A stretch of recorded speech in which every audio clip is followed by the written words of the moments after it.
Hello, everyone. I'm Greg Weaver. Welcome to the Audio Analyst. Pardon me.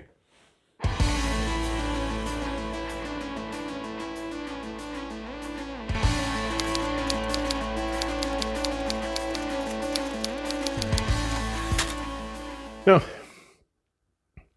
before we get into today's guilty treasure, the 1977 Steely Dan release, Asia, I want to thank all my current subscribers and remind new viewers, if you are enjoying these conversations, if you find any merit or value in the information I'm sharing here, please be sure to subscribe, like, and share links to your favorite episodes with your friends.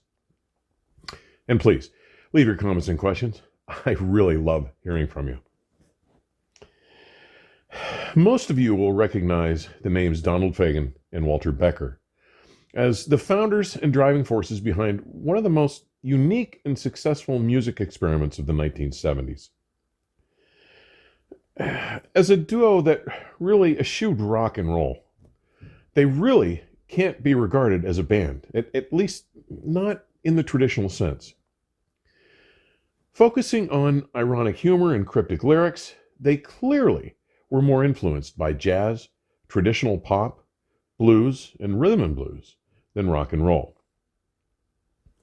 The result was a sophisticated, distinctive sound, unmistakably rife with accessible melodic hooks, complex harmonies and time signatures, and extraordinary focus on and devotion to production values and the recording studio itself, actually looked at as an instrument from my perspective.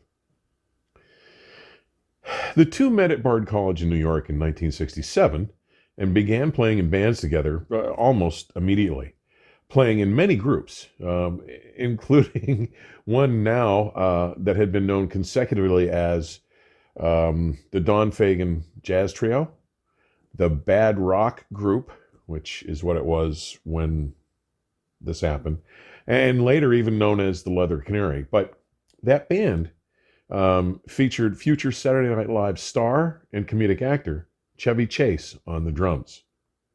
Who knew, right? But it didn't take long for Becker and Fagen to begin composing their own original songs, and they both admit to aspirations of becoming professional songwriters in the long-standing tradition of the Brill Building, the famous office building and decades-long hit factory located at Broadway and West 49th Street in Manhattan, just north of Times Square. In 1970, the pair briefly joined Jay and the Americans' backing band, performing under pseudonyms. They had a twisted sense of humor.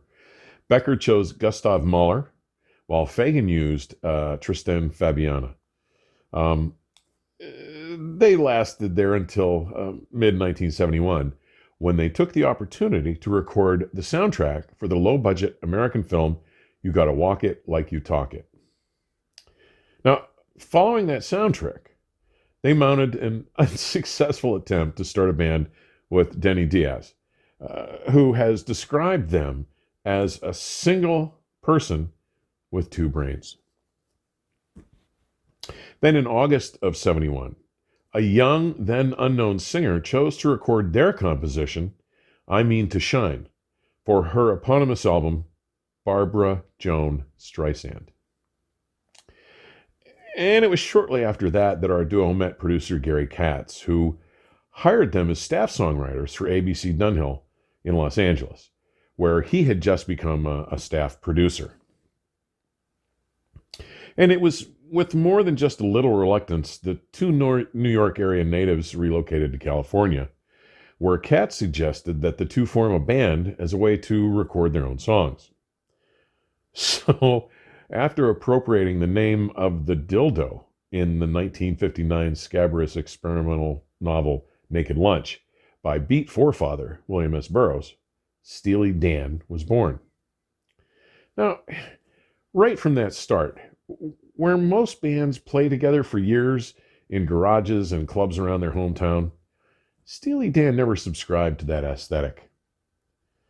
As the vehicle for Becker and Fagen's songwriting, Steely Dan defied pretty much every convention. With producer Gary Katz, Becker and Fagan methodically and gradually morphed Steely Dan from a performing band into one of the most successful studio record producing entities ever created. They routinely hired professional session musicians and many well-known sidemen and studio favorites to make their music. And though the band didn't perform live at all between 1974 and 1993, their popularity exploded and continued to grow throughout the 1970s as their albums enjoyed repeated critical successes and their singles became staples on AOR and pop radio stations.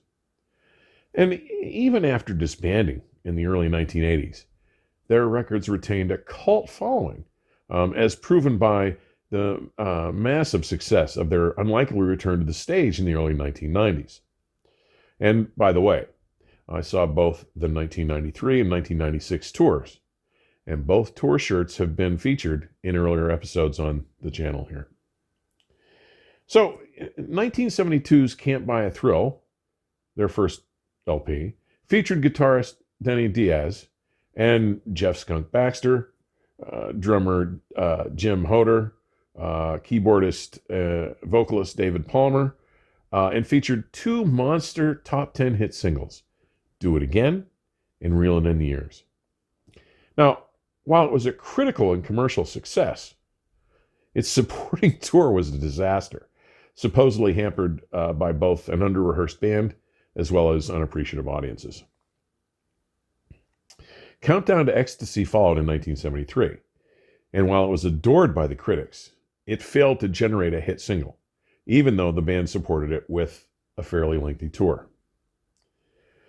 And with 1974's Pretzel Logic, released that spring, we saw drumming legend Jeff Porcaro replace Jim Hodder, and the addition of keyboardist, backup vocalist Michael McDonald.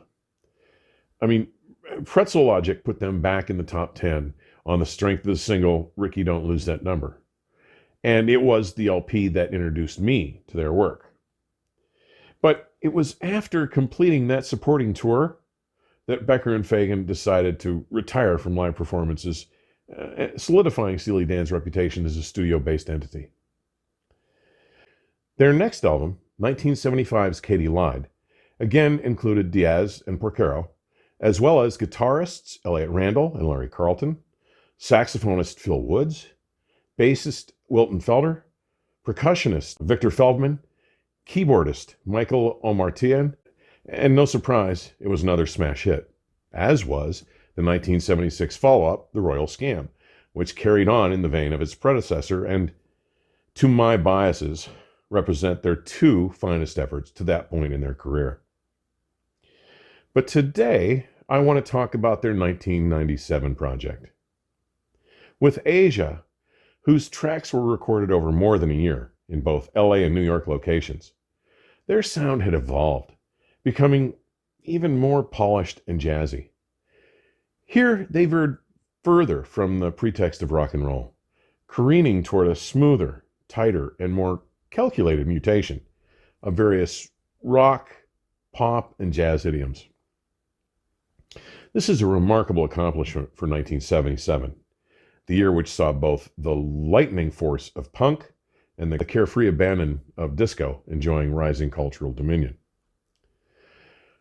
There can be no debate that Asia's success was due in large part to the significant contributions of renowned jazz fusion artists like Wayne Shorter, Lee Ritenour, and the Crusaders. It was so good and so well received, both critically and on the radio, that Asia became their biggest hit LP, reaching the top 5 within its first 3 weeks of release and becoming one of the first albums to ever be certified platinum. With sales of 1 million LPs, sustaining its presence in the charts for well over a year after peaking at number 3, it eventually surpassed 2 million copies sold. Asia even received a serious nod from the world of jazz musicians, as evidenced by Woody Herman, his release of an LP of Steely Dan covers in 1978. Now, though delayed considerably by MCA's purchase of ABC Records, Gaucho, Asia's 1980 follow-up, was yet another Grand Slam home run for our dynamic duo. But it was the summer following 1981 when the longtime partners announced a parting of the ways. Yet it didn't take long for the release of Fagen's first solo debut, 1982's The Nightfly, which was immediately received with both critical and commercial success. But let's go back. It is this singular masterpiece, Asia, that I want to examine today. Steely Dan hadn't been a real working band since Pretzel Logic. But with Asia, the two's obsessions, Becker's focus on production and sonic detail in the studio, and Fagen's fascination with composition, using an even larger palette with increased sophistication, attained new heights. Coolly textured and immaculately produced, as a collection of sophisticated jazz rock compositions, Asia is a measured and textured album, filled with subtle melodies and accomplished jazzy solos that blend easily into its lush, vivid instrumental backdrops. Its 7 songs simply explode with sophisticated changes, exquisitely delivered performances by such jazz luminaries as saxophonist Wayne Shorter and keyboardist vibraphonist Victor Feldman, both who are alums of Miles Davis bands from the 60s, and seasoned pros like bassist Chuck Rainey, drummers Steve Gadd, Jim Keltner, and Bernard Pretty Purdy, saxophonist Jim Horn, and Ples Johnson, pianist Paul Griffin, and guitarists Larry Carlton and Lee Ritenour. But Asia isn't just about texture. Here, Becker and Fagen's songs are their most complex and musically rich, with even the simplest, the genial poppy Peg, which has layers of jazzy vocal harmonies. Steely Dan again ignores rock altogether on Asia, preferring to fuse cool jazz, blues, and pop sensibilities in a seamless, seductive fashion. This is complex music, delivered with an ease, a seeming effortlessness, and polish, with clean sound and self-consciously sophisticated arrangements. Asia is a burnished exemplar of jazz rock at its finest. This conspicuously creamy, tasty, and pristine flavor of Asia combined to make it a cornerstone of AOR heavy rotation in 1977, while the album's other 6 tracks were all released on 3 45 RPM singles, helping drive both Peg and Deacon Blues into the top 20 in the US. Now, opening with Black Cow, its silky, soul-inspired groove, driven by Chuck Rainey's fat, propulsive bass line, Victor Feldman's pristine electric piano solo, and Tom Scott's tenor sax blitz, all work to thinly veil the tale of a man at odds with his drug-using, promiscuous girlfriend, whom he may or may not be surreptitiously stalking.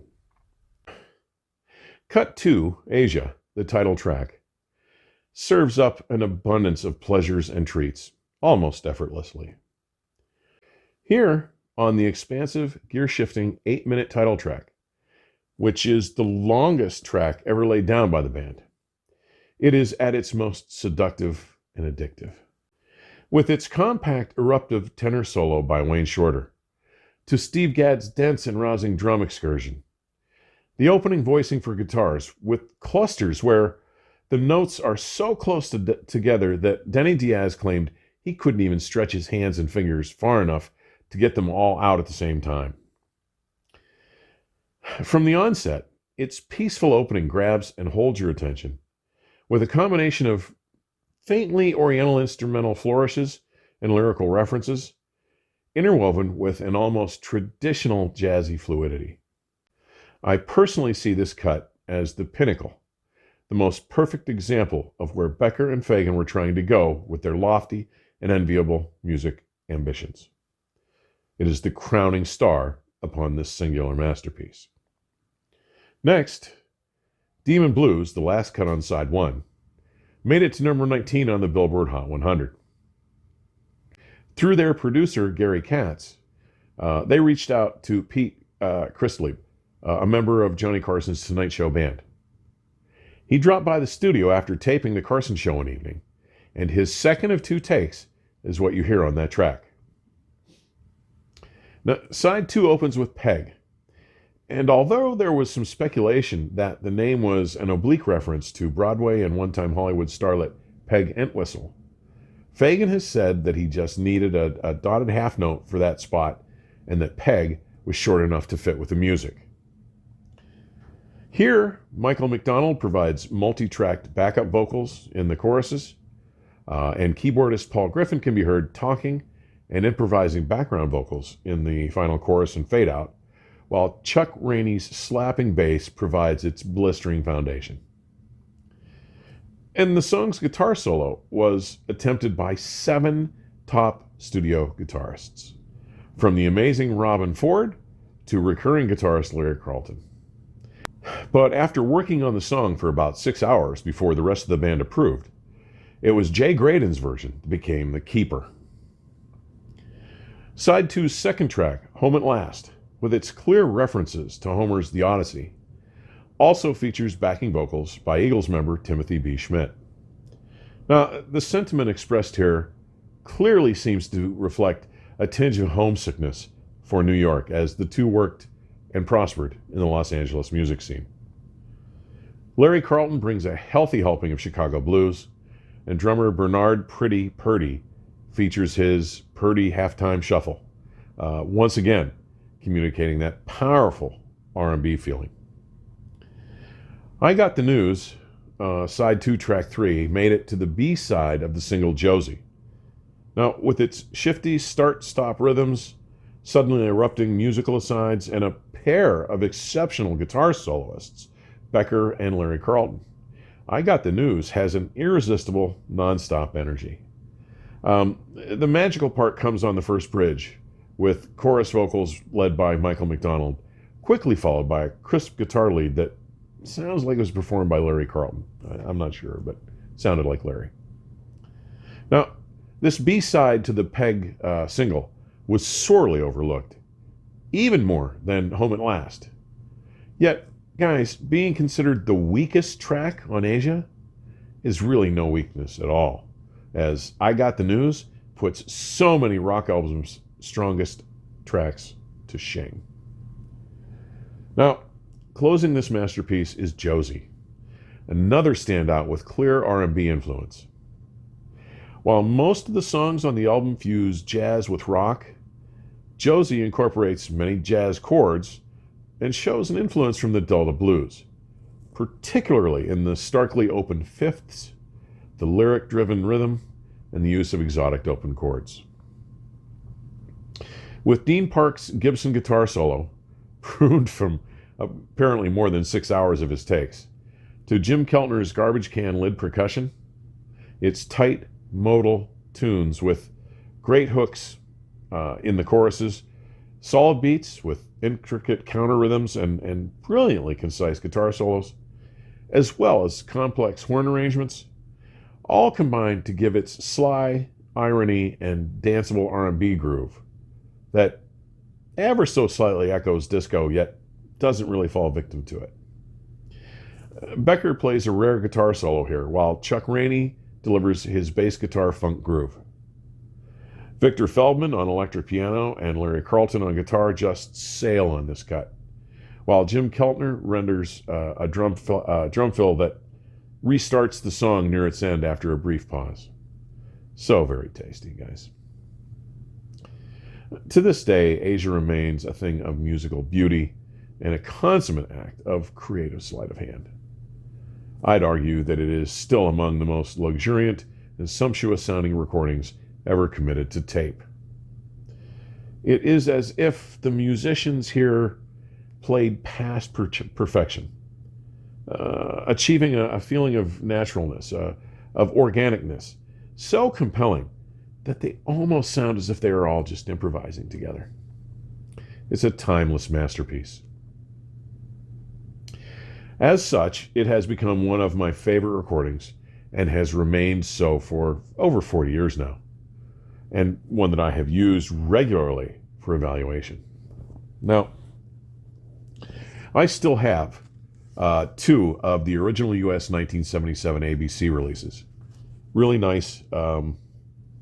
The liner had the lyrics, nice gatefold, beautiful slick cover. But